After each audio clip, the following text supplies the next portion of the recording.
It started with a whisper, a secret in my own kitchen, the one place I thought was safe. I thought I knew the man who slept beside me every night. I thought the walls of my home were a fortress, but the truth is a predator, and it was already inside. You have to listen closely. My name is Alara Vance. At 34, I was considered a prodigy, a leading AI ethicist at Equitas Labs, and I was late. The presentation that could redefine my entire career was loaded on my phone, and that phone was sitting on my kitchen counter. I was already halfway to downtown Seattle, the rain lashing my windshield in a rhythmic, angry pulse that matched the one in my temples.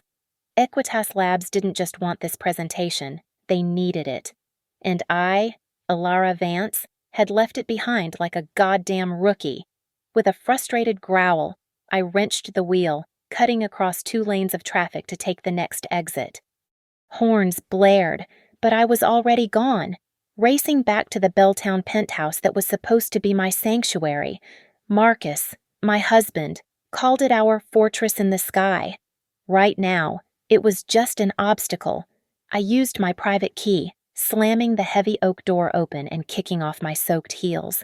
The silence of the apartment was vast, sterile. I tiptoed across the cold marble of the foyer, my only thought to grab the phone and get out. I was halfway to the kitchen when I heard it. A voice. Marcus. My husband. Marcus Thorne. All 38 years of his charming, consultant self was supposed to be in his office across town, wooing clients. He wasn't supposed to be here, in our kitchen, on a Tuesday morning. I opened my mouth to call out, to make a joke about him playing hooky, but the word caught in my throat. He was whispering. It wasn't the warm, rumbling whisper he used in the dark. It wasn't the absent-minded murmur he used when he was on a business call. This was a different voice. It was slow, sweet, and laced with an intimacy that was not meant for me. It was a voice of pure conspiracy. I pressed myself against the cool plaster of the hallway, just out of sight. Don't worry, Chloe, he said. My heart didn't stop. It hammered. Once. A painful, bruising blow against my ribs. Chloe. There was only one Chloe in my world. Chloe Rivera, my razor-sharp, utterly immoral rival at Cognicore, the competitor I loathed and, on some level, respected for her sheer ruthlessness. Marcus had never met her. I'd made sure of it. Alara's too focused on her project, he continued. And the way he said project my life's work, the labyrinth algorithm made it sound like a child's messy finger painting. She'll never suspect. Tonight she'll think it's insomnia. Tomorrow she'll think she's losing her mind. The air in my lungs evaporated, losing my mind. The insomnia. The last few weeks of crippling exhaustion. The fogginess I'd blamed on pressure, the way I'd misplaced my keys, forgotten a meeting. Oh God, a low laugh. It was the laugh I loved, the one that crinkled the corners of his eyes, but now it sounded obscene. The whole algorithm, she thinks it's ethics. He spat the word ethics like it was a piece of rotten fruit. Cognicore thinks it's $30 million. We get it all, and she takes the fall. $30 million. I leaned back, the wall biting into my spine, the only thing holding me upright. This wasn't a simple, sordid affair. This wasn't just my husband sleeping with my rival. This was a corporate execution. He was stealing the labyrinth, the culmination of my entire career, the very core of my professional soul. He wasn't just cheating on me. He was handing my life's work over to my worst enemy for a payday. And the fall, he mentioned, that was me. They weren't just planning to rob me. They were planning to destroy me, systematically, from the inside out. I moved without a sound. My body, which minutes before had been a vessel of ambition and stress, was now just a shell, its only purpose to make no noise. I slid backward, my stockinged feet whispering on the marble. I didn't breathe. I couldn't. I pressed my hand to my mouth, the metallic taste of bile rising in my throat. A sob, a scream. A single gasp would have been a death sentence. He was right there. He was in my kitchen, carving up my life, and he hadn't even bothered to close the door. I made it to the foyer. My heels lay where I'd kicked them, like casualties from a different, stupider life. I fumbled for the doorknob, my fingers slick and numb. The heavy door clicked shut behind me with an agonizing, final sound.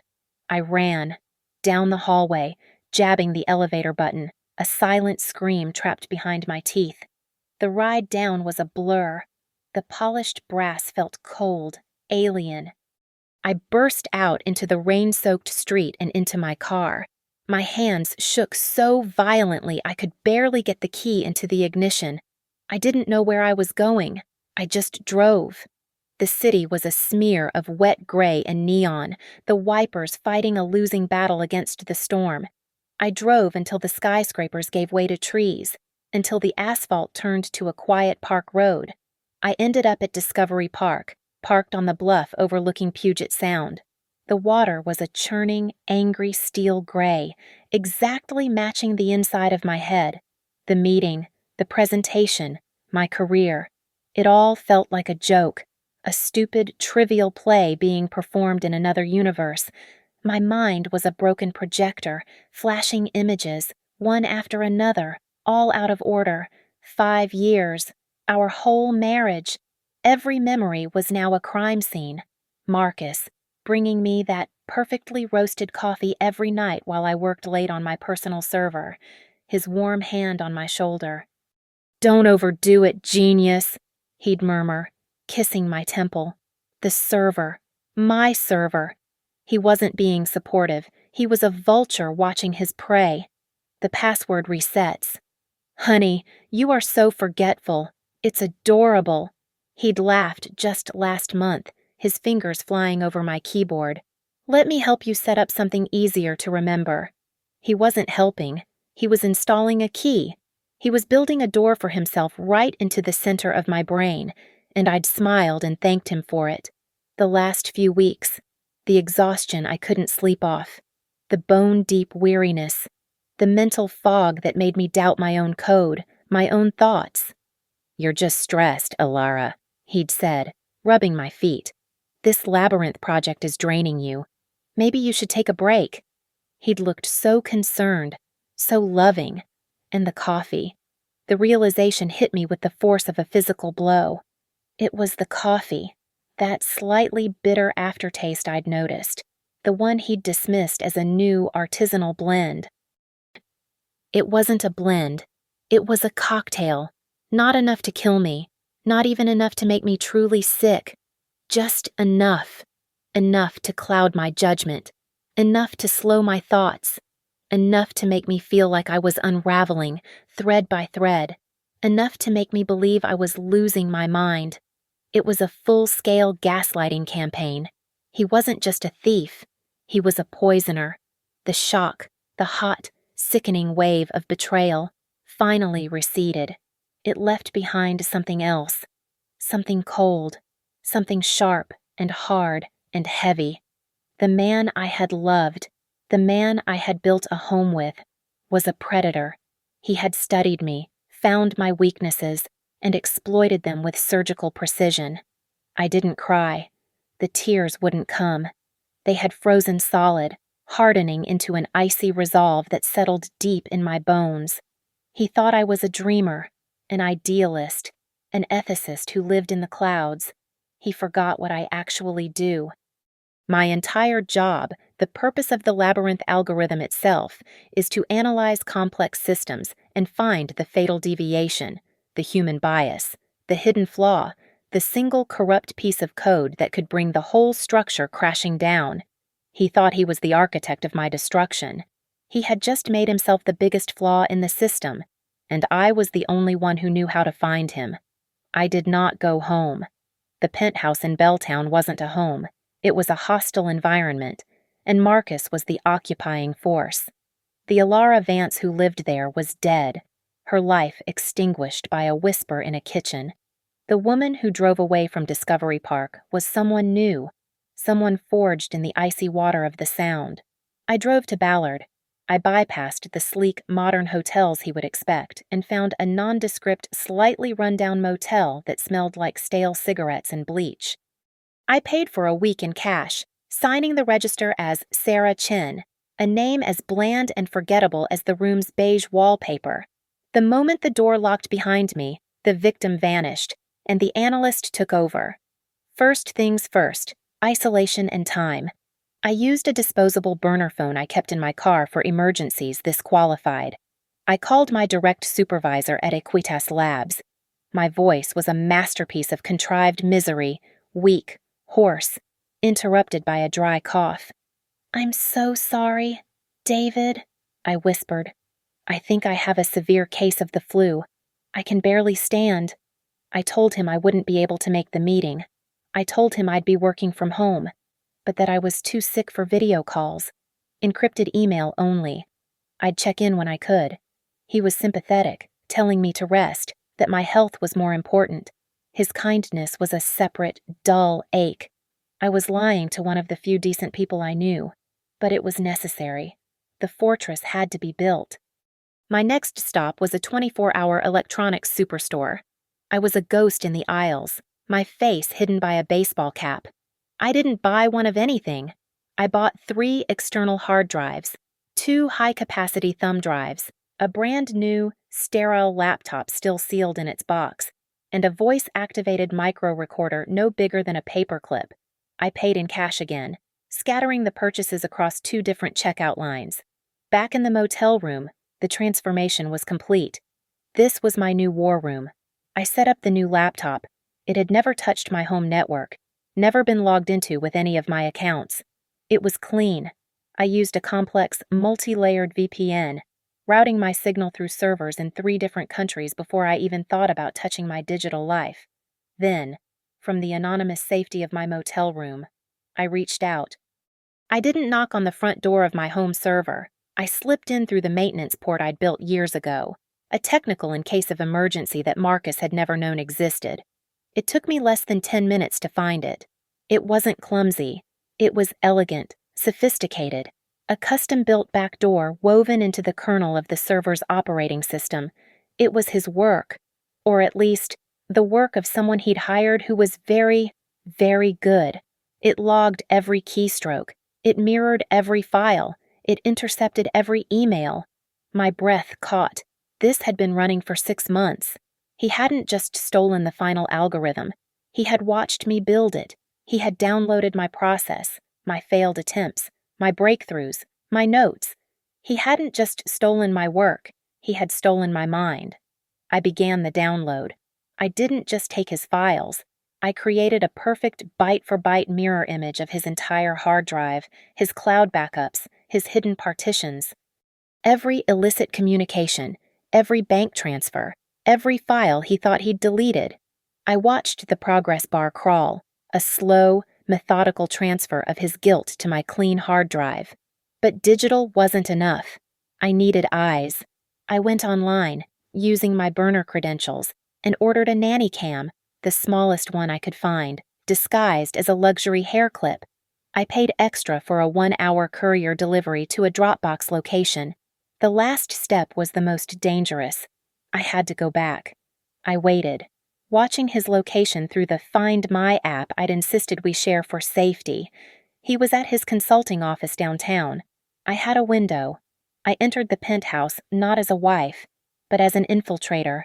The air was thick with his betrayal. I could smell his cologne, the scent I used to love, and it was the smell of a liar. I moved directly to the bedroom, to the vanity I always used. The new hair clip joined the collection in a ceramic tray. Its lens was perfectly positioned, capturing a wide-angle view of my workstation in the corner and the bed. The trap was set.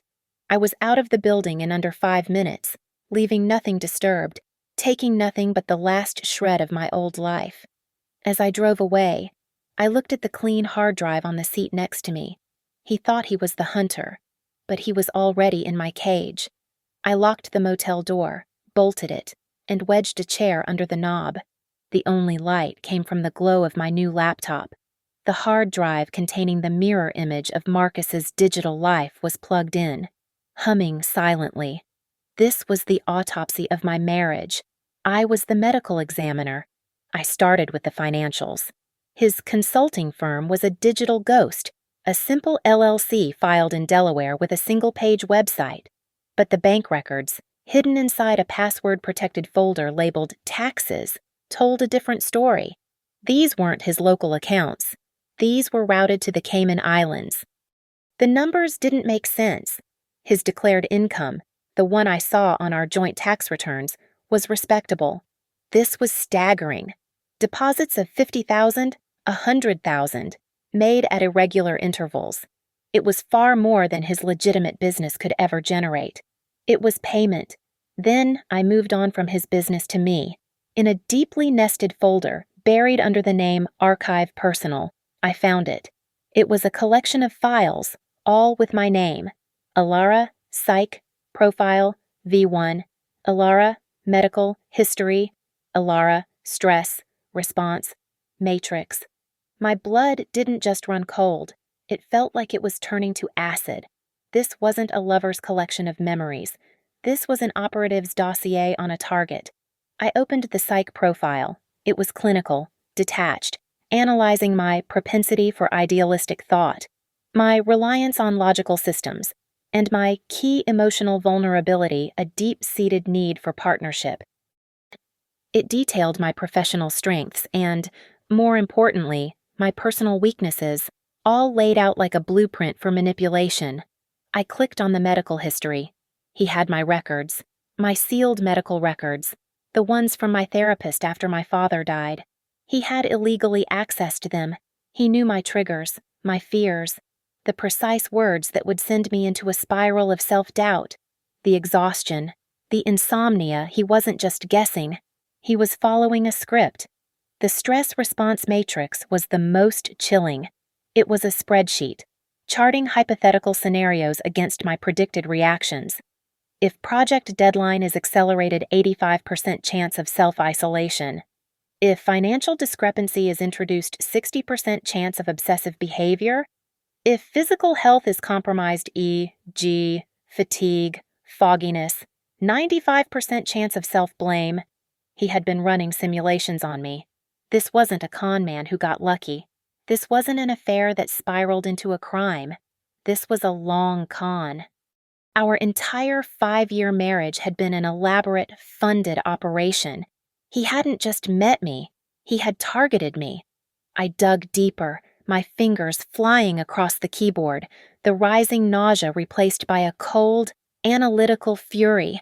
I needed the source. I needed the client. I found it in a corrupted draft file, one he'd tried to delete but had been captured by the back door. It was a consulting agreement. It wasn't between Marcus and Cognicore. It was between his shell company, Thorn Strategic Solutions, and an anonymous parent corporation I recognized as the holding company that owned Cognicore. The contract was explicit. It outlined the deliverables. It wasn't for consulting. It was for the acquisition of a specific asset. They even used the codename I'd built for my algorithm, Project Labyrinth. The payment, $30 million. $30 million payable upon the successful transfer and integration of the asset. I scrolled down, past the legal jargon, past the transfer protocols. And then I saw the addendum, Section 4B, the bonus clause. My vision tunneled.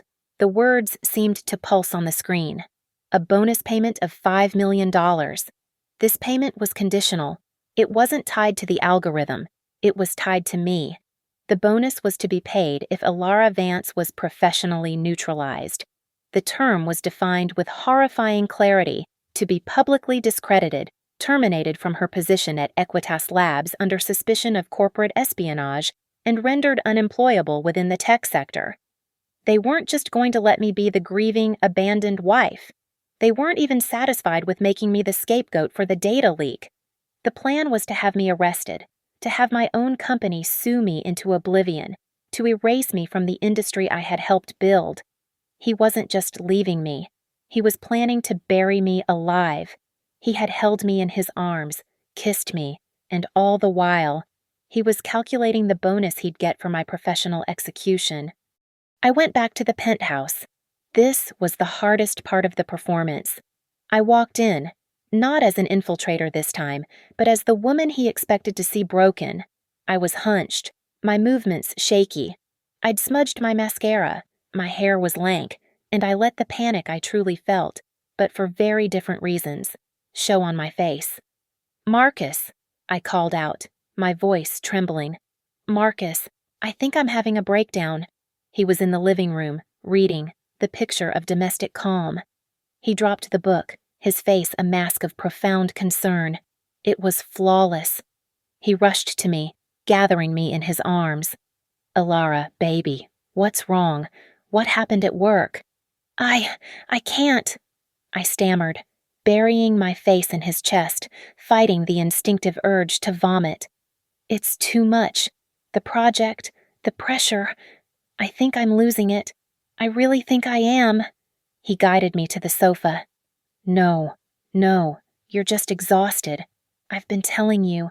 His voice was a soft, cooing lullaby of lies. He was playing the perfect husband. He went to the kitchen and came back with a cup of the special blend tea. "Here, drink this. It will calm you down." I took the cup, my hands shaking convincingly. His touch, as he rubbed my shoulders, was an obscenity. It was a spider's caress. It took every ounce of my training, every bit of my new, cold resolve, not to flinch, not to drive an elbow into his ribs.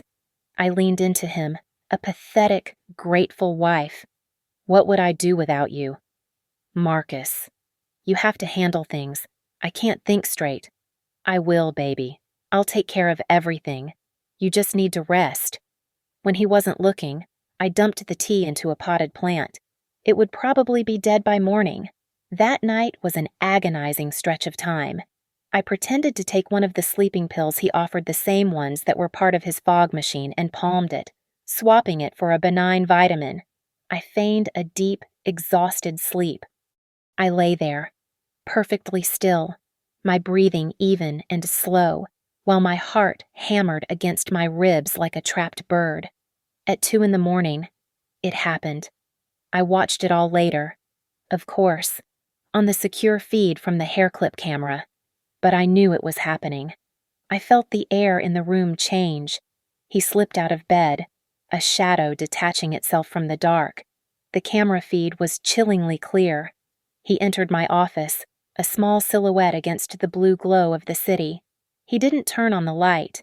He sat at my desk and tapped the keyboard. My laptop, which I had accidentally left logged in and open, sprang to life.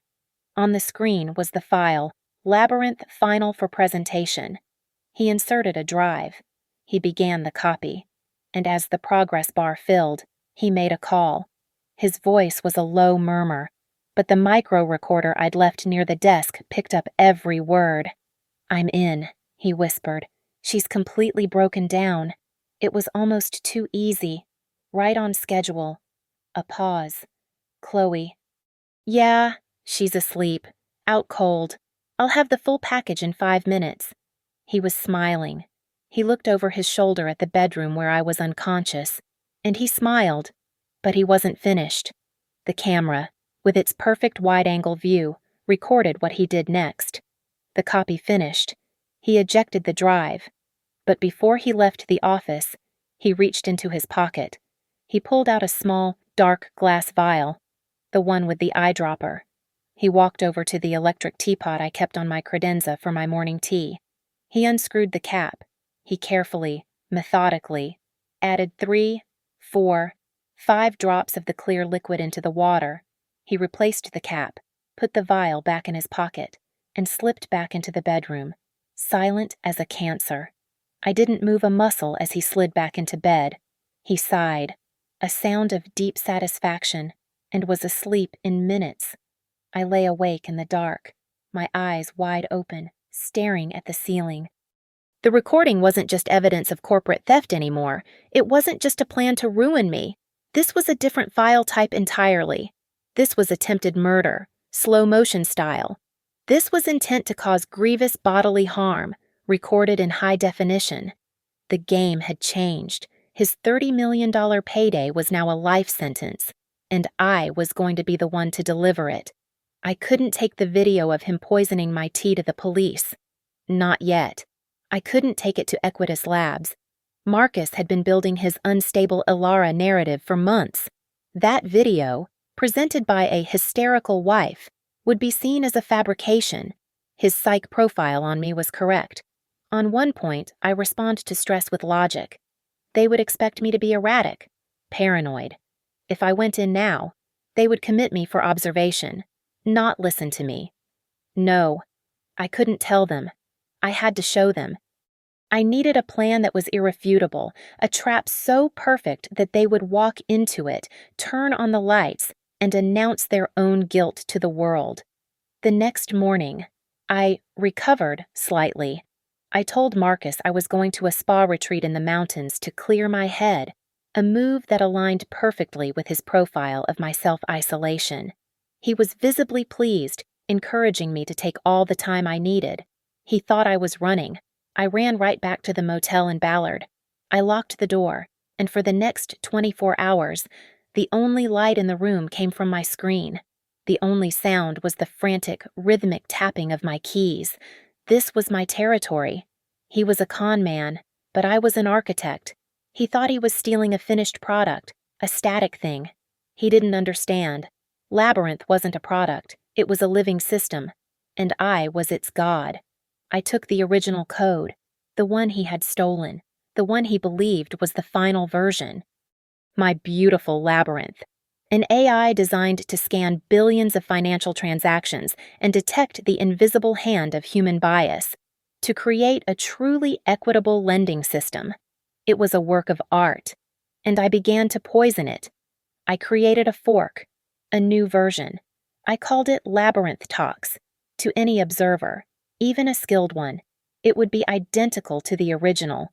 It would pass any diagnostic, any verification. It was a digital Trojan horse, built with my own hands, deep in the core code, buried beneath layers of benign subroutines. I planted the logic bomb. It was designed with a specific set of triggers. It wouldn't activate on a local machine or a small server. It would wait, dormant, until it detected integration into a massive live network, a network with the transaction volume of a major corporation like Cognicore. Once it was embedded, the performance would begin. For exactly 72 hours, it would work flawlessly. It would exceed their expectations. It would crunch their data, identify biases, and impress their engineers. It would give them just enough time to publicly announce their revolutionary new platform, to stake their reputations and their stock price on it. Then, at the 72nd hour, the bomb would detonate. It wouldn't just crash. That would be too simple. It would invert. All the equity protocols would reverse. It would begin actively prioritizing the highest risk, most fraudulent loan applications. It would simultaneously begin erasing the transaction logs for every decision it made, digging a multi-million-dollar hole in their balance sheets every hour. It would rewrite its own decisions, creating a cascade of financial chaos that would be impossible to trace. And after 24 hours of this silent, systematic destruction, it would do one last thing. It would execute a final command, a complete, recursive self-deletion, wiping its own code from their servers, leaving only the wreckage behind. But I added one final, beautiful feature. The most important one. During its entire period of destruction, the algorithm would be sending a constant encrypted data stream to a secure, private server I owned, registered in Iceland. This stream wouldn't just be data. It would be a log, a detailed, time-stamped confession showing every single fraudulent transaction it was forced to make, signed, in essence, by the network that had stolen it. I finished the last line of code. The bait was crafted. It was the single most elegant, most lethal piece of work I had ever created. I didn't have to go back to the penthouse. The performance was over. From the anonymous motel room, I remotely logged into my home server. I deleted the dummy file he had stolen the night before, the one he believed was the prize. Then, I uploaded my real weapon. I uploaded Labyrinth Talks, my perfect, beautiful bomb. I labeled it with the most innocuous and irresistible name possible, a file name I knew he'd be looking for. Final for presentation. I left the file on the server's desktop, a digital apple for the serpent. I didn't have to wait long. I switched my view from the server to the live feed from the hair clip camera. An hour later, Marcus came home. He was agitated, pacing, checking his watch. He went straight to my workstation, his movements betraying his anxiety. He saw the new file. He sat down, his shoulders tense. He must have assumed I'd had a moment of clarity in my breakdown and updated it. He plugged in a secure thumb drive. I watched, in silent, high definition, as he clicked, dragged, and copied my poisoned code. He took the bait. The moment the transfer was complete, he made the call. I switched my audio feed to the micro recorder I'd left in his study. His voice was low, but vibrating with triumph. I have it. The real file. The final one. She's still working on it. The idiot. She must have updated it. A pause. Chloe. Yes, it's done. I'm on my way. Same place. Tonight. The call ended. I sat in the darkness of the motel. He was the mule, the delivery boy. Same place. A rookie would have followed Marcus, but I was not a rookie. And this was not a simple domestic dispute. This was a corporate execution. Marcus was a pawn, a disposable, arrogant fool. You never follow the pawn when the queen is on the board. Chloe Rivera was the queen. She was the one receiving the asset, the one signing the checks. He was irrelevant. I needed to see the handoff. I was in my car in 2 minutes. I didn't go to their same place. I went to the Cognicore Tower downtown. I parked across the street, pulled my baseball cap low, and waited. At 6:30, she emerged, Chloe Rivera. She looked electric, a shark in a tailored suit, vibrating with victory. She got into a black sedan, and I pulled out, staying 3 cars back. She didn't go to some discreet, shadowy garage. She was too arrogant for that. She drove straight to Capitol Hill, to one of the most expensive, exclusive restaurants in the city, a glass and steel monstrosity designed to let the occupants look down on the world. They weren't just closing a deal, they were celebrating a kill. I pulled my hair back, put on a pair of non-prescription glasses, and walked in. The hostess looked at me with disdain, but the bar had an open seat. I slid onto it, in a dark corner, with a perfect, unobstructed view of the main dining room. I ordered a club soda. 15 minutes later, Marcus walked in. He looked incredible, wearing the custom suit I'd bought him for our anniversary. He spotted her. His smile was blinding. He slid into her booth, and then they kissed. It wasn't a passionate embrace. It was a kiss of commerce. It was greedy, sharp, and triumphant. It was the seal on a $30 million contract. He slid the black thumb drive across the table. She took it, her fingers closing around it, and slipped it into her purse. It's all there, he murmured. My hand was in my pocket, my thumb pressing the record button on the micro recorder I'd bought at the electronics store. They ordered champagne, and as they drank, they talked. They were loud, flushed with success, believing themselves untouchable. Tomorrow, Chloe said, her voice like ice. We integrate it tonight.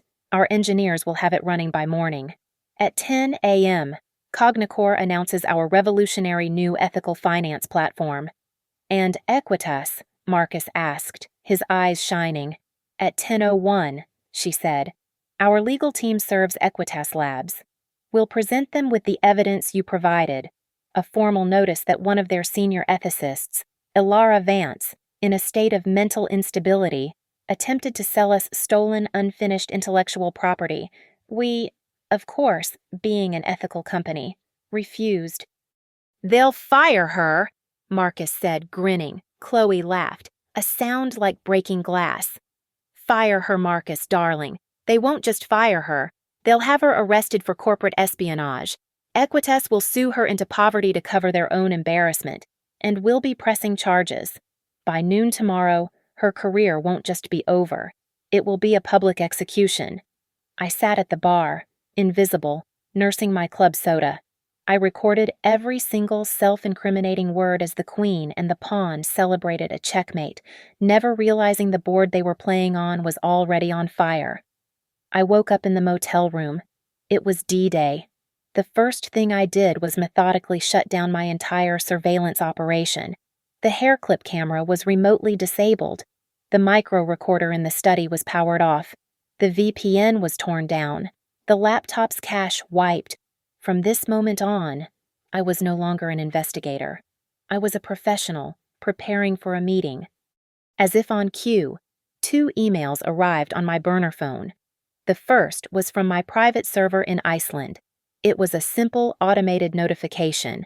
Subject integration confirmed. The body of the message was just a timestamp and a line of code. Labyrinth Talks V2 initiated on external network. 72-hour clock is active. Chloe had worked fast. They had plugged in the drive. The bomb was live. The second email was from my Equitas Labs corporate account. It was from Human Resources. Subject urgent mandatory meeting regarding employee conduct. It was for a meeting exactly 72 hours from now. They had been served. Marcus and Chloe had fired their shot, right on schedule. The trap was fully set. All the pieces were in motion.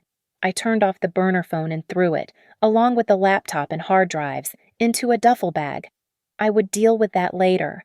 For the first time in my life, I was completely untethered from the digital world.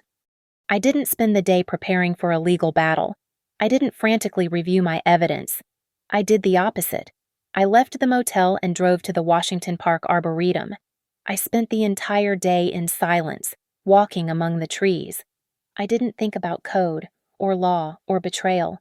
I just walked. The air was cool and clean.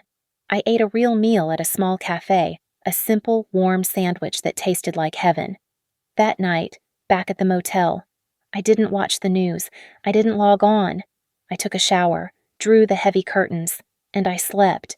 I slept for 8 solid, dreamless hours, the first real sleep I'd had in weeks. I was letting them have it. I was giving them their 72 hours of victory. I knew exactly what was happening over at Cognicore. Day 1, today, would be elation. Their engineers would be heroes. Chloe and Marcus would be celebrating their $30 million win. The stock price would be preparing for a jump. Day 2, tomorrow, would be confusion. Small discrepancies, errors in the data that made no sense, reports of bizarre, high-risk loans being approved. They would blame it on integration bugs. Day 3, the day of my meeting, would be pure, unadulterated panic. They would realize the system wasn't just broken, it was actively, maliciously destroying them from the inside.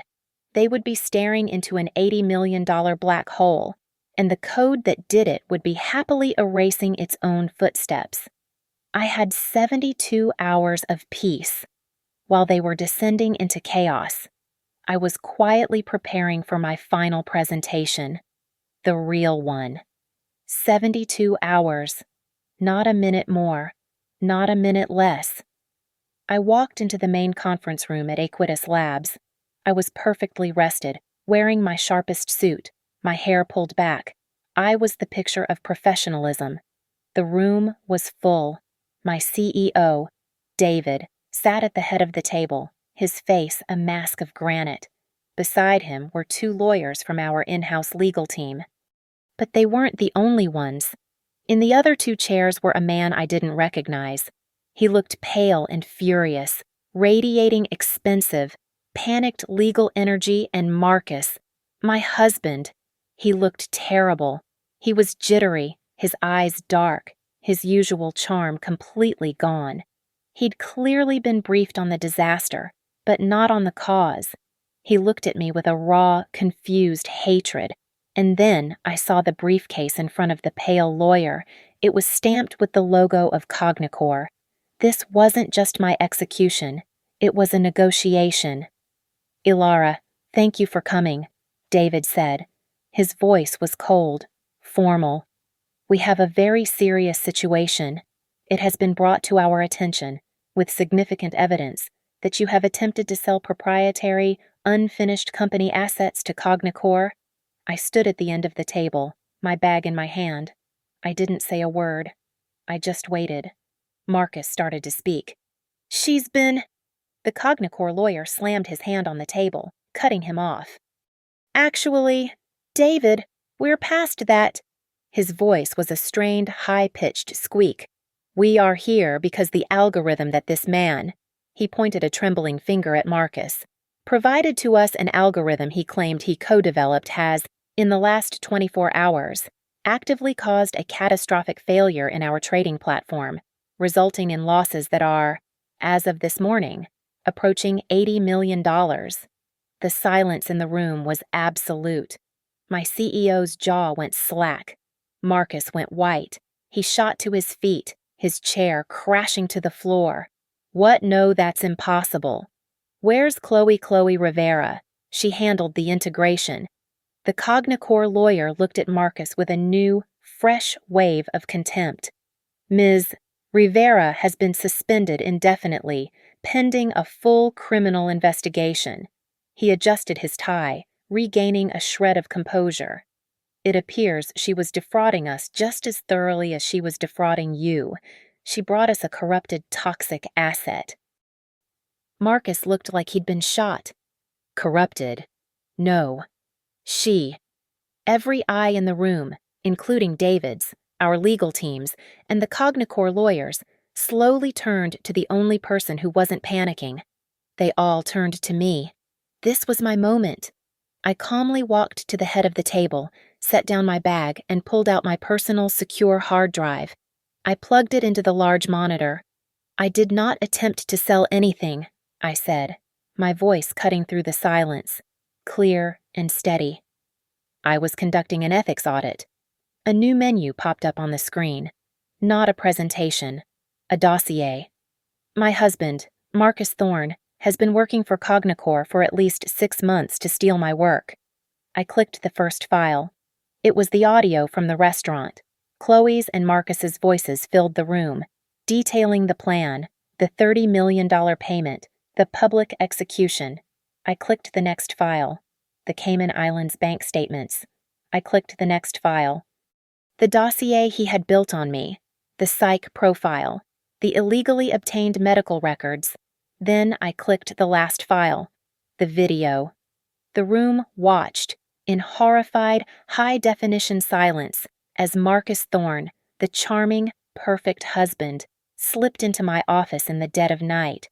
They watched him copy the file, and then they watched him take out the vial, unscrew the cap, and drip poison into my teapot.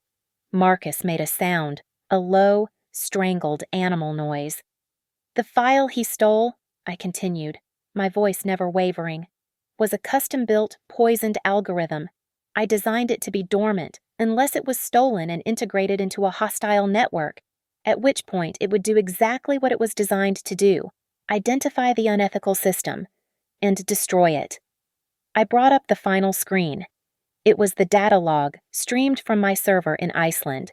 It was a second-by-second record of Labyrinth Tox's short, destructive life, a perfect confession, signed by the Cognicore network. As you can see, it performed flawlessly. The room was dead. No one moved. No one breathed. The only sound in the vast, polished conference room was the faint electronic hum from the monitor, displaying the final damning log file of the Labyrinth Tox's perfect, systematic destruction. David, my CEO, was staring at Marcus. His face was not just pale, it was the color of bone, a waxy, bloodless shade of gray. He looked at the man he had probably shared drinks with, the man he had trusted as his top ethicist's husband, as if he were seeing something that had crawled out from under a rock. The silence was broken by a sound that wasn't human. It was a roar, a low, guttural sound of pure, cornered animal rage. "You bitch!" Marcus screamed, his face contorting into an unrecognizable mask of fury. "You ruined everything, you ruined me!" He launched himself across the table, his arms outstretched, his fingers clawing, aiming not for the lawyers, but for me. He never even got close. He was fast, but I had been prepared.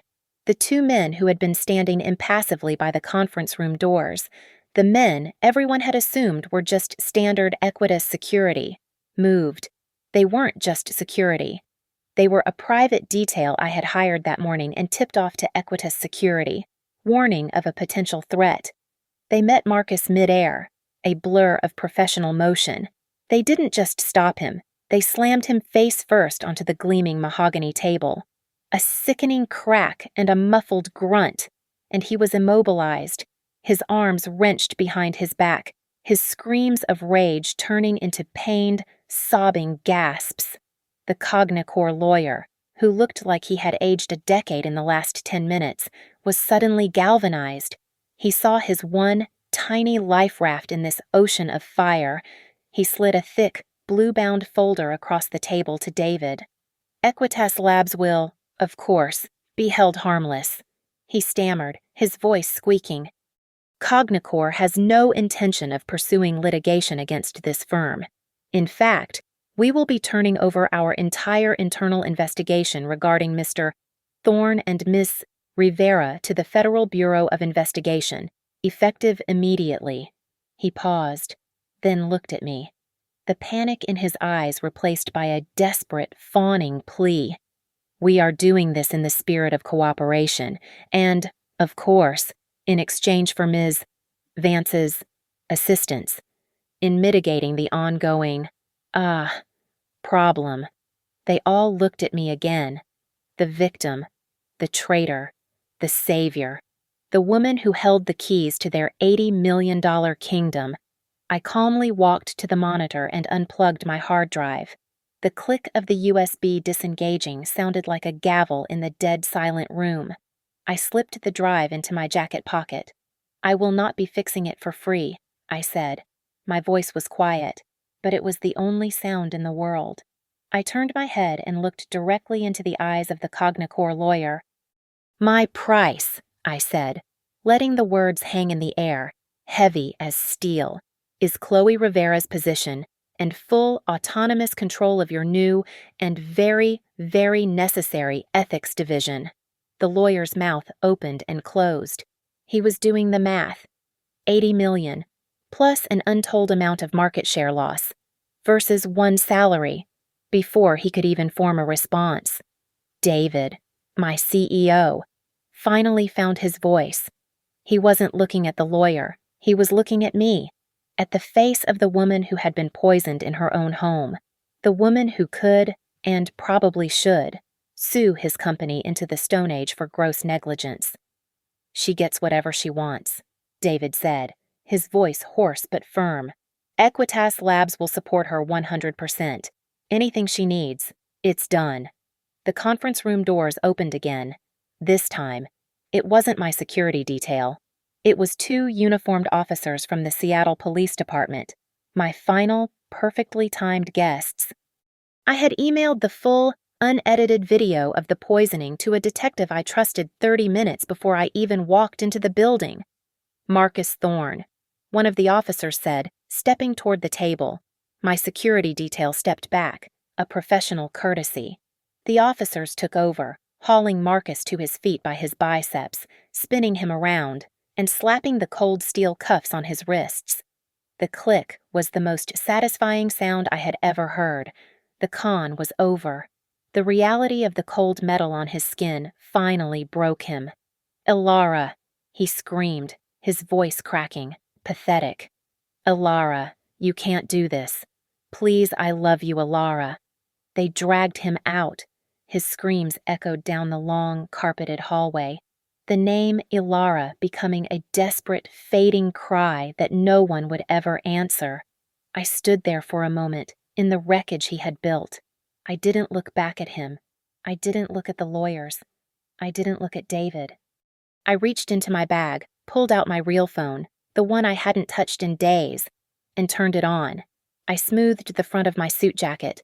Then, I turned and walked out of the conference room, past the stunned faces of my colleagues, leaving them all behind to clean up the mess. Thank you so much for listening to my story. I want to know where you are listening from right now. Drop a comment below. Let's connect and share our thoughts. Please subscribe to Lily Revenge Stories. Give this video a like, and if you really loved it, please support us by hitting that hype button so more people can hear this story.